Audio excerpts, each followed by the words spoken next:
Pollock. I'm Shine lead field engineer out in construction. Behind me is the 40-ton irradiated facility bridge crane that is now all the major components installed. This last section was the trolley that's still connected to the mobile crane. And this project began back in June of 2019 when we executed a contract with American Crane and Equipment Company to build 2 overhead bridge cranes for the Shine main production facility.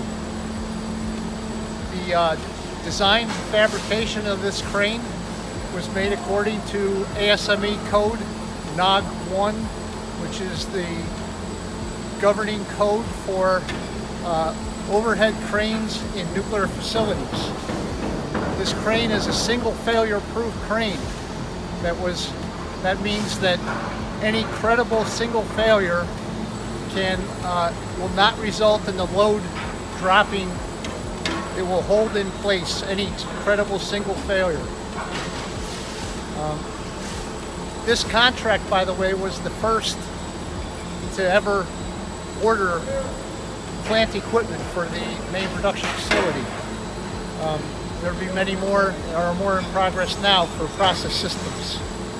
So this crane started to be fabricated in March of 2020, and it was completed in the first week of December of 2020 when Shine personnel traveled to Douglasville, Pennsylvania to witness the factory acceptance testing of this crane. The installation schedule for the past week is last week on Thursday we installed the 2 end trucks that ride on the runway girders, and then on Friday we installed the idler girder, which is the girder to the north that spans the building, and then yesterday we installed the drive girder, which is the girder closest to me that spans the building.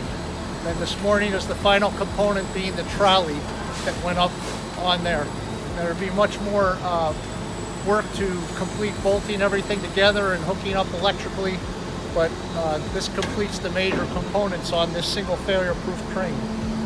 The next step will be to wrap this crane in tarps to protect it from the weather, and as soon as possible, when the bridge trusses and the roof are installed, we will move this crane, roll it down the runways toward the south to get it under a roof when the roof is put in place. Then after the building is weather tight and complete, we will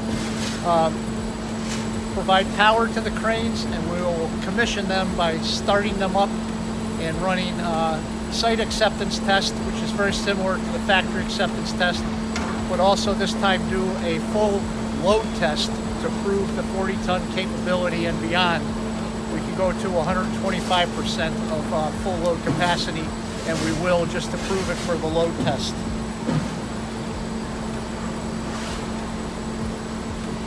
The last thing I'd like to say is the purpose of this crane. It's important that we get the site acceptance test done and the load test done, because that will free the crane to allow us to use it for continued installation of process equipment during the construction phase of the main production facility, in this case the irradiated facility. But the crane will also be used throughout plant operation in the decades to come.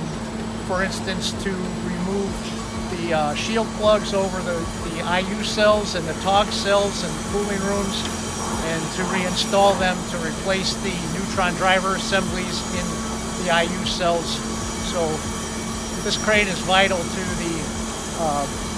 the facility's construction and operation.